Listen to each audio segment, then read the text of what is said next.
about to take a step.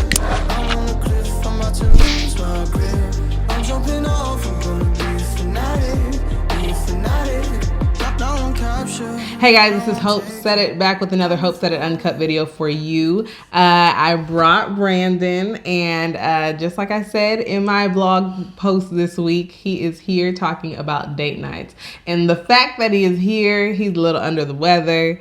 His voice was a little shaky. We didn't know if he would make it, but that just speaks to his love language, and we'll get to that a little later. But now, if you went to hopesaidit.com and went to this week's blog post, which is what is a date night, you'll understand kind of what we're talking about when we say we have no time really for us at the moment. And it's self-inflicted a little bit, and we'll explain that. But I just wanted people to know kind of more how our marriage works, I guess, when it comes to date night. We don't have a lot of time together. I know a lot of people say, oh, you have to do it such and such times a month, but we don't have a rhyme or reason. We barely go out. When's the last time we've been out? For a couple months. Okay, well, a couple months ago, it's just sporadic, because even before then, it was probably even a longer time. And I list on the blog post 4 reasons why that happens. And the first one is really just spending more time with our kids. We just are 2 full-time working people. We work all the time. And especially Brandon, he puts a lot of, I do too, but Brandon is very much... What? Okay, well, Brandon is very much into family time. I think he didn't have that growing up like that, right? So a single mom, she worked all the time, Exactly. So I think just being all together, he actually, I guess, prioritizes that. So did you want to talk more about just QT time in general? It's just, for me personally, it's important. I guess it would be the unfortunately stereotypical African-American household, single mom, 2 kids, me and my older sister. Father wasn't in the picture. Cool dude, he's just a horrible dad, you know what I mean? So, that's just the facts of the case. That's just the facts of the case. If you met him in person and he lights up the room. He's very cool. He actually he's super is cool. Very cool. He's really cool. He's just one of those dudes, as I got older, obviously when I was younger, I was angry, things like that. As I got older though, I realized there is a space for certain people who have children, and it's not like they're bad people. They just aren't people that need children, if that makes sense, right? He was one of those people, but not to belabor the point. Because of that, though, I value the time that I get with my kids. I don't want them to ever feel like I wasn't there or I didn't give them everything I had, even though, like we've talked about, I understand that there's possibly going to come a day, just like with all children, where you're going to be like, hey, mom or dad, there was this thing or this instance or whatever where I felt like you could have done better. Mm-hmm. But it won't be because I wasn't there. It'll just be because they have their, varying opinion. So me being available is top priority. And I think for me, my parents married, 40 plus years or something like that. So they were married. They had 4 kids. So it wasn't that I didn't get enough attention and, I'm trying to give all my kids this attention. It's just with 4 kids and then, we're broke. You can look at my other podcast to see how we're talking about growing up broke. But there's just not a lot of time to just spend and play because you're working and trying to provide. So just in our instance, we're really trying to make sure they have memories to where it's not even about spending money, just knowing that, hey, remember every weekend or every weekday after school, we did XYZ together. I miss those times. Or just making memories without really spending that much money. Or something like that. So after more quality time, I think I listed that we also, I'm not going to speak for him. I'm a little paranoid about other people. I can't just have strangers watching my kids. I just can't. I always see people who are like, oh, go to whatever website.com, get little high schoolers who are responsible or in NHS clubs and all this other stuff. I just can't. I worked in news. I think I've seen a little too many stories. I think I've heard too many anecdotes where it's just that person you trusted. Look what happened. And I just can't. As tired as I am, I'm like, no, I know I can't protect them forever, but I'm naturally just pessimistic, and I'm not gonna say worst case scenario, but as she said, seen too much, read too much. I'm not gonna say know too much, but sometimes you just ingest so much information that it causes you to even kind of take a step back and just be overly paranoid. And that's really what it is. I don't want there to ever be a situation where I feel like I'm not able to protect my child, or my children, I should say. So leaving them in the hands of somebody who I don't really know, it's like, nah. And I mean, Hope knows me well enough to know, like, me and somebody could be cool for 5-6 years. And they're like, oh, that's your friend? I'm like, nah, we ain't friends. We're just cool, you know? Because a trust factor is something on a whole other level. So yeah, it's just like trusting just a stranger or somebody that was recommended by another person. I'm like, that's great. It works for y'all. I don't know them, you know? So yeah, while I would like more time out, my mind is clear knowing that they're safe. Yeah, I think that's huge too, because it's not like we don't get offers. You know, a lot of people, like, either they're empty nesters or they just like babies. So they're like, oh, I'll love to watch your boys. Okay, first of all, my boys are they're energetic. They're boys. They're young boys. So, I mean, I don't know. I think they can be a handful for people who don't know them. I think they can easily run over somebody. So there's also that to where I'm like, I'm trying to protect you too, because you don't know what you're getting yourself into. And I don't know. I don't want people to get too comfortable, like, you know, coming in my house, watching my kids. But we do trust, obviously, family members. And that goes to the third point. We have family that watches them graciously, thank goodness, during the week and when we can go out. But there's not a lot of them. My sister is the closest, and she just moved this year 30 minutes away. She used to be like an hour plus away. So she moved 30 minutes away. That helps us. But again, she's like single and young, and she has her own life. And I know Brandon always makes it a point, even if we do go out and she watches them, to come back early, or, you know, something, because he's always kind of paranoid, like, oh, you know, like, that's not her kid and I don't want her to feel burdened or anything like that. And my parents, they watch a majority of my kids, but they live, what is it, a drive, 50? Yeah, 45, 50. 45, 50, and that's without traffic. So if you add traffic, that's easily going to be an hour plus. So if you have a date night, let's say it's at 3:00. So you have to get out the door by 2 to drop them off, do whatever you have to do, stop early. Like, it's just a lot. Plus, they're not spending the night. Your parents are a little older, and the kids aren't going to stay over there overnight. So you're still, so it's not going to be a thing of, hey, come back in the morning, or come back at 12 o'clock at night, or 10 o'clock at night. It's like, I mean, that's kind of late. So yeah. So it's like getting home before their bedtime as well. And that's true. That's another thing that I'm kind of envious of. I'm not going to lie. I don't know if it's hating, envious, whatever. But there are, I think everybody I know, I don't know anybody who does not do this. But they're always like, you know, oh, we're going here, so such and such is going to their grandparents overnight. And I'm like, oh, they get to sleep over? You know, like, I don't know a time I had my kids not for the whole night, except for when the youngest was born. Yeah, when we gave birth, but that's not like a date night time. That's just I'm out of it, and he's trying to drive the other 2 kids to and from. So that's another thing. We don't have like that overnight stay thing. It's just going out for a couple hours, and sometimes you need that to rewind and refresh. But it is not having that extended period. So then this is probably the worst. This fourth reason is totally on us. I think a lot of people would probably disagree with it, because I think I heard, like a lot of sermons or a lot of lessons or teachings about this, to always keep your marriage first and this and that, and let your kids know this and that.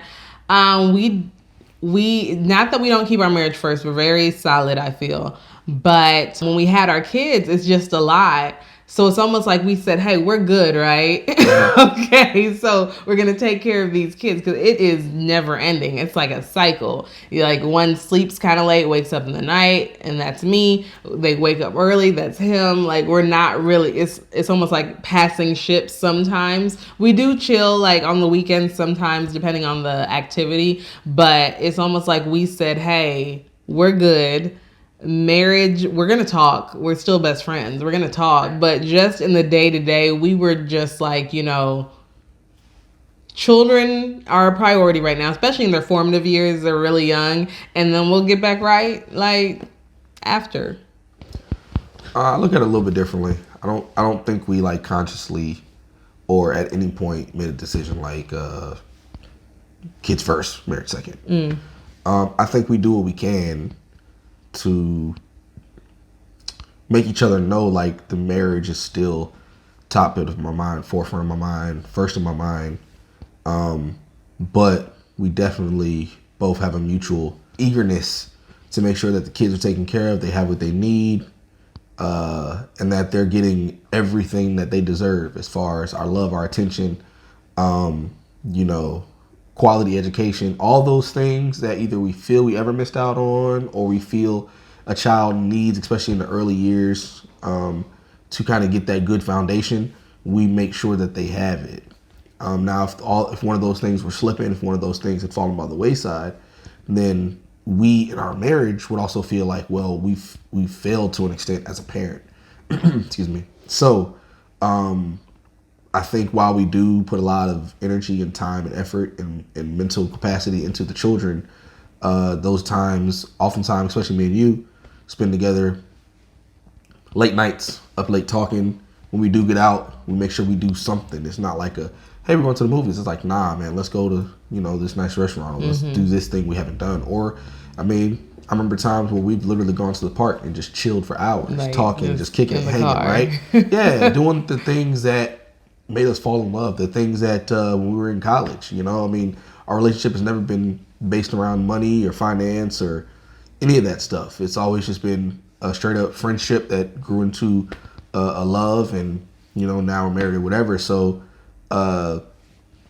that's just really what it's been. But I think the reason why that works is because, and that kind of goes into the next section of love language. The reason why that works is because you're still knowing that you're loved and appreciated because of how you receive love. And so guys, here are the love languages, just FYI. First, you have receiving gifts. Okay, that's obvious. Just you're a person who likes to get gifts, or it can be receiving or getting. So it's like, how you show love is to give gifts, or how you like to get love is to give gifts. Get gifts. Yeah, quality time. Okay, so that is, you like to obviously spend time. You think your time is money, so you spend time with people to show them that you love them. Words of affirmation. You are one who says, thank you, I appreciate you. You just really use your words and make sure that it's not just action. They hear it. And but just know that it's also, how you like to give, how you like to receive. So you have acts of service. Acts of service is more of, hey, I put gas in her car. I did this. I cleaned the house. Sometimes it's obligatory, but it is kind of doing something for someone else. And physical touch. And obviously that's physical touch. Not like that. That's just a poke. But just PDA. Is that what it is? Yeah, that was it. That was all 5 of them. Okay. So the reason, and I explained it in the beginning, the reason this works for us, like I would never tell anybody to do this. I think that some couples absolutely need a date night every week. I think that, they need that because, of maybe how they met, or just, whatever you need to do to rekindle is fine. The reason what we do works for us is because I think my love language is, his love language, how he gives love is acts of service. So just like this, he hates being on my podcast, okay? He hates it, hates it with a passion. When I told him this week, we're back to marriage, he was like, no, I'll do it because that's him. He will suck it up and do it to show, hey, I love you, like that's what he does. Even now, he could have bailed out and I would have let him bail out because I'm like, you're not 100%, your voice is still a little shaky, but he decided, hey, I'm going to do it. I said, I'm going to do it. I'll give you my word. And that's kind of how I know he's in something. Like, even if we're mad at each other or something, he'll be like, I took both cars to get gas. And I'm like, okay. And that's kind of him saying, I love you, even though you suck right now. So that is how it is. And how do you like to receive, I guess, How do I love? perceive, or what How do I do think yours is? What do you think mine is then? I think yours with the boys, excuse me, is because the way you give it to the boys is physical touch, Okay. especially when they're young. It's physical touch.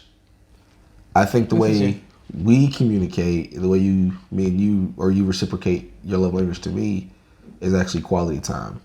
You like to just be able to just chill and hang. Now the difference being is that I like chilling and hanging if we doing something, right? Like I don't like to just sit around the house and Okay, sit. so this is where we get into it because he is so antsy. Like it will be Saturday and it's a chill day, and I'm like, dude, you know how many things I have to do throughout the week? Chill day is awesome. I don't want to do a thing. Let's just chill. And he's like, yeah, let's chill for the first 5 minutes. And he's like, I mean, let's go.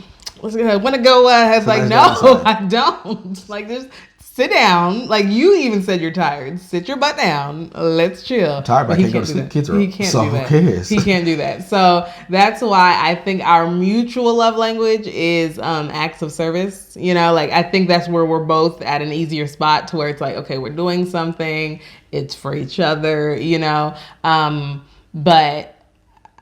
I don't know. I think quality time for me is important, especially because, you know, Brandon especially, he doesn't like to admit it, but he's just so busy and he's so tired and he always has something to do. So the fact that he took time out to, you know, and he loves football. So the time, especially if a football game's on or something, and I'm like, oh my goodness, it's on mute and he's actually talking to me. You know, he's like one eye to the TV and one eye to me, but that's okay. But if it's something like that, that means a lot to me. I'm not I'm trying to go down the list. I'm not he is. Gifts. I'm not a gifts person like that. If I need... I'm not a gifts person, yo. If I need something, then, you know, we'll just buy it. So I don't know. This gift exchange thing, I never really got it because I'm like, it's my money too, you know? So on my birthday, I can just get myself something beforehand. I don't know. That's true. You're right. I mean, I've gotten you gifts before. Okay, don't do that. I didn't say anything. I just said I've gotten you gifts before. And I like them. I didn't say you didn't. Why you putting yourself out there? Okay. I didn't say nothing. I just said I got you gifts before. I just said I've gotten you gifts before. And that was ... That was it. It was like, I've gotten you gifts before. You liked them. Like we've done it, but it's not like a thing. Okay, that's good. Check you out. But yes, I mean, the gifts are cool, but we're more of trying to, you know, invest and do other things with money, so we're not really trying to spend that much. The quality time, we talked about accessories, we talked about physical touch. I mean, it's cool. I don't know. You know, I just... Like he said, that's more with my children, you know, like I don't like PDA. That's so annoying to me. And that's real corny to me. I get it if you love burgers and y'all just, you know, whatever, do your thing. But for me, I'm just like, man, y'all mad corny. That's just how I take it. And then there's another one. What's the other one? Words of affirmation. Yeah. Words of affirmation.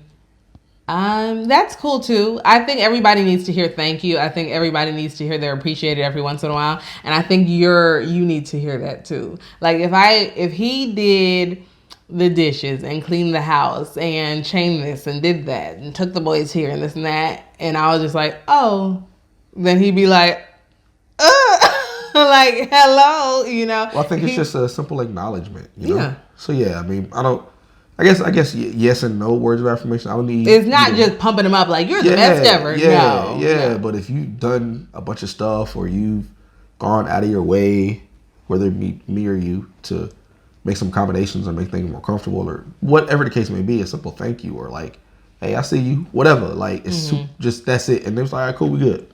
You know what I mean? Well, I think that's why I don't know. It's just important for us to say thank you. Like, thank you is so important. Like, I'll cook, you know, and he'll be like, thanks. And you're thinking, you know, I do this every, what are you talking about? But every time I cook, every time he takes out the trash, every time something happens, it's just, you know, a little thank you. And that just lets them know that it's not routine. Like, it might be your routine, but I notice it and I appreciate it. So I think that's that little hint of appreciation that you need every once in a while so that your marriage isn't in a rut. No, I agree with you. I mean, acknowledging what the other is doing to kind of help this thing, you know, move along. Okay, so if you are, because obviously we started with there's no date night, Seldom. but we are. My sister is coming this week. This what would it be? Is she? It'd be tomorrow. Yes, I told you that November 16th. Did you ever put it on our calendar? Oh my gosh, let me tell you about this dang calendar. There is a calendar that. Anyways, I put everything on the calendar. He puts everything on some calendar, and that's great. But I will literally tell him, I'll be right here and tell him, hey, this and that is tomorrow. And he's like, put on the calendar. I'm like, just remember that it. Not tomorrow. Come on now, you're bugging. Okay, yes, I'm bugging. But you told me that. Now that you say you told me, I feel like you told me a few weeks ago. I did. A lot has happened between then and now. Okay, well, I remember stuff, so. I do remember stuff. I forgot about that amongst all the other things we have going on. Okay, well, we're having date night. And you agreed to put on the calendar. I did. All right then. Okay. So that kind of killed Oh the my Benzie goodness. argument. So, are you going to keep talking or no? So anyway, so we're having date night, even though I think I want to cancel it now, on Saturday. On Saturday, because my sister, this is what she does when she kind of feels like, oh, it seems like they haven't had a break in a while. She'll kind of come in like Superman and take care of all three of the kids. So that's happening this week. And also it's Brandon's birthday on the 21st. So you might want to say happy birthday. Nah, to don't him. do that. Stay out of my comments, cuz. Send them to Hope, and then she'll relay it to me. Okay, next topic. So, if you already are in a rut, or if, you know, because children will kind of spin your relationship around a little bit. You know, you think you got it down the first time, then you add another one, and you're like, golly, why is it even harder to kind of maneuver? And then you add a third one, and it's like, well, what is life? So, if you find yourself already in a rut, you're a couple who's already like, listen, we're roommates at this point. What do you suggest for them to do to get it back right? So they're not doing like any type of date nights. They don't have any type of external help. Yeah, they don't have time. They just don't have time. Because I assume if you have help, it'll be decent. Like, it's your fault if it's not back right? But if you're really like, no, I don't even have that sister or that grandparents an hour away to help me, what do we do? I actually have a coworker like that. And that's where you have to just be inclusive of the whole family, right? Like, so for instance, there are museums and parks and other things that you can do that will either keep the kids occupied or provide y'all an opportunity to all get out as a family and do some stuff. And then you as a parent, it kind of takes a little bit of the burden off of you of having to be in a closed-in space, i.e. your home, having to watch them and do all this other stuff. And it's like, look, y'all go run in the park. Y'all go play with the sand. Y'all go do whatever.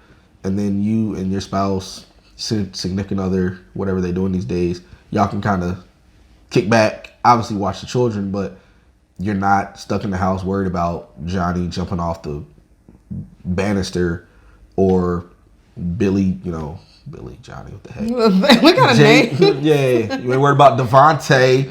You know what I'm saying? Writing on the walls. So those things you don't necessarily have to worry about to that extent. But yeah, you just have to become more inclusive as a family as far as you all getting out, being able to do activities together. I'm not saying pack your kids up and go to a restaurant. That's a bad idea. Well, yeah, I mean, it's just because it's just hard it's a kid. Like, they don't want to be stuck in a chair for 2-3 hours while y'all try to rekindle y'all relationship. So it's like, nah, man, you better do that outside or do that somewhere else so they can burn their energy off and you can kind of reboot a little bit by just kicking back, talking, you know, providing each other with some mental stimulation. So if they're already kind of in the bad place of we have kids and we don't barely talk to each other, we're just in the grind, you just suggest that they up and go, like, just get out. Get out because, like, I mean, a lot of people have talked about it recently, especially, but energy is like a real thing. So just like if something significant happens to you, how do you go back to that place, right? You go back to that place mentally, and you go back to that place physically, to the scene of where it happened, and you're going to relive it, and emotionally you're going to feel it all over again. So if you're at home and that's where a lot of this negative energy is happening or whatever, get out of there. You know, what does make you guys happy? What is something that you guys get excited about? Or entrench yourself in an environment that is happiness, that is fun. So parties, sporting events, hopefully you have a good team. Like I said, parks, museums, there's a multitude of things, and also they're very inexpensive, right? So like rebooting your batteries or recharging your batteries, getting some new energy from some other sources other than yourselves.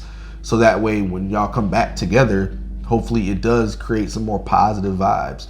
Also too, I mean, resetting your environment is another thing, right? So let's say you're at home and, you know, y'all are just going through the deal, whatever. And then you're like, you know what? It's been a really horrible year, yada, yada, yada. Maybe we need to get a new couch. Maybe we need to get a new bed. I'm not saying go out and spend a bunch of money, but what I'm saying is, like change it up a little bit, do a reset, and maybe that also will just kind of, you know, freshen and liven things up a little bit or whatever, right? Like you have to find what is causing these issues and take yourself out of that. Take your whole family out of that, because your kids are going to feel that as well. So, and I mean, first and foremost, I would not be Hope Said It if I did not say this. You need to pray.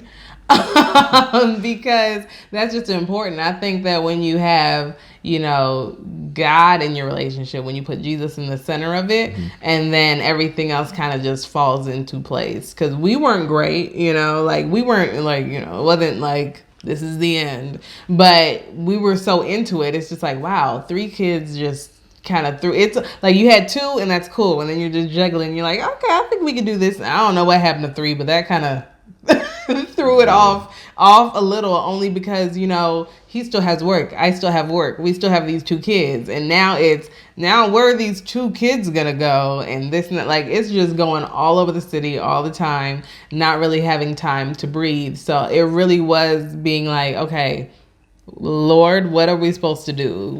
This can't be life. So what are we supposed to do? So different things like either my sister coming or something like that. If you don't have that, okay, but going out, because I think a lot of the weekends we do go out now, or just even go to the store, do something to where you're just out and about, you get the sun on you. I think that especially when you just had a baby, it's easy to kind of get in a sunken state, because you're like, my body aches, my life, I'm fat, look at my stomach, you know. It just takes a while to get back to you. And I would just say, you know, have faith and continue with your spiritual walk, even in those down times.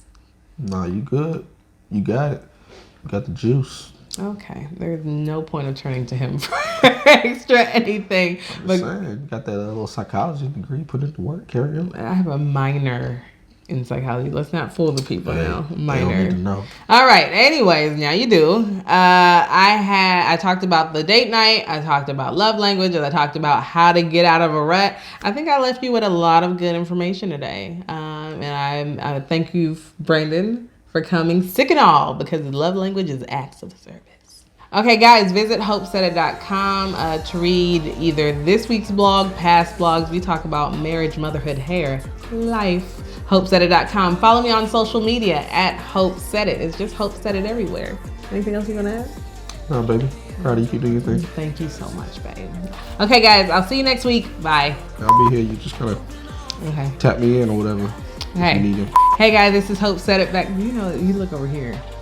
Okay. I'm sorry. I just